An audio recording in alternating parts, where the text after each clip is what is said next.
আরও কিছু জিনার প্রকার বলেছেন। রাসূল করিম সাল্লাল্লাহু আলাইহি সাল্লাম বলেছেন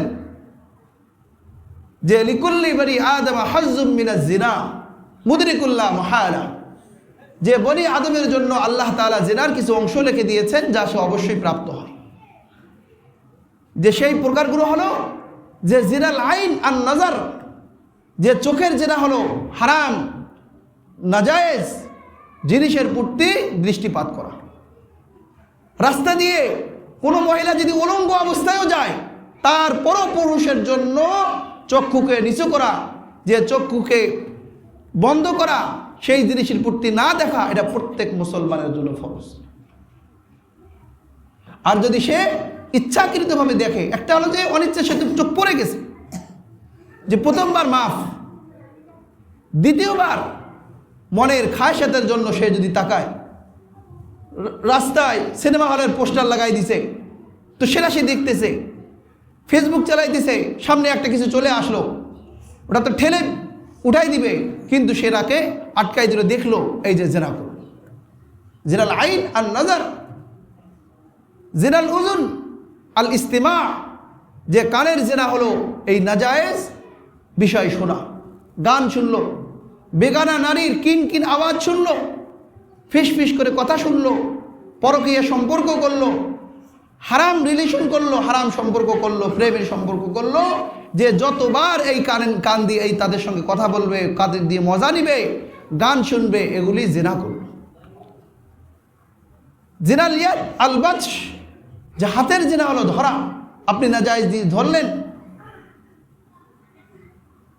প্রেমিকার হাত ধরে চলতেছে, কিছু করতেছে না, হাত ধরে চলতেছে, এই যে হাত ধরলো, মজাটা নিল, এটাই হাতের দ্বারা জিনা করলো।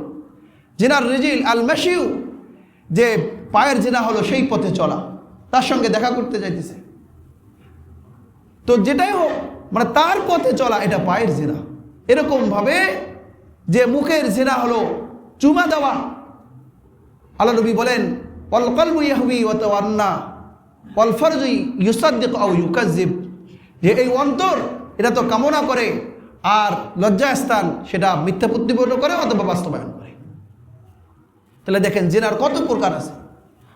আমরা তো মনে করতেছি যে আমরা পবিত্র আছি, কিন্তু আমাদের রাস্তাঘাটে এমন পরিবেশ তৈরি হয়ে গেছে যে আমরা বাঁচতে চাইলেও বাঁচার কোনো উপায় নেই। যে এই পরিবেশ বন্ধ করতে হবে, এই পরিবেশ বন্ধ করার জন্য আমাদেরকেই শরীক হইতে হবে। আমি মুসলিম, আমার মেয়ে ওড়না ছাড়া বের হয়, আমার মেয়ে শর্ট প্যান্ট শার্ট পরে বের হয়, তাহলে আমি নিজেও জেনাকার আর হাজারো মানুষকে জেনাকার বানার জন্য আমি এই পোশাক কিনে দিছি। যেখানে হাদিসের মধ্যে মহিলাদের ঘর থেকে যখন বের হবে তারা কি শালীন পোশাকে বের হবে, তারা কিভাবে বের হবে, সব স্পষ্ট বর্ণনা করা আছে।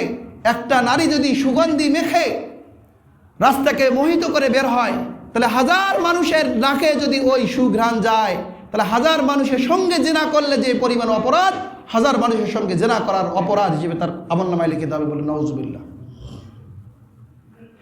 যতক্ষণ পর্যন্ত সে ফরজ গোসলের মতো গোসল করেনি, ততক্ষণ পর্যন্ত সে যদি কারামতিয়া মসজিদে গিয়েও নামাজ আদায় করে, তার নামাজ আল্লাহ তাআলা কবুল করবে না। সুগন্ধি মেখে কোথায় যেতেছে? কারামতিয়া মসজিদে যেতেছে নামাজ পড়বার জন্য,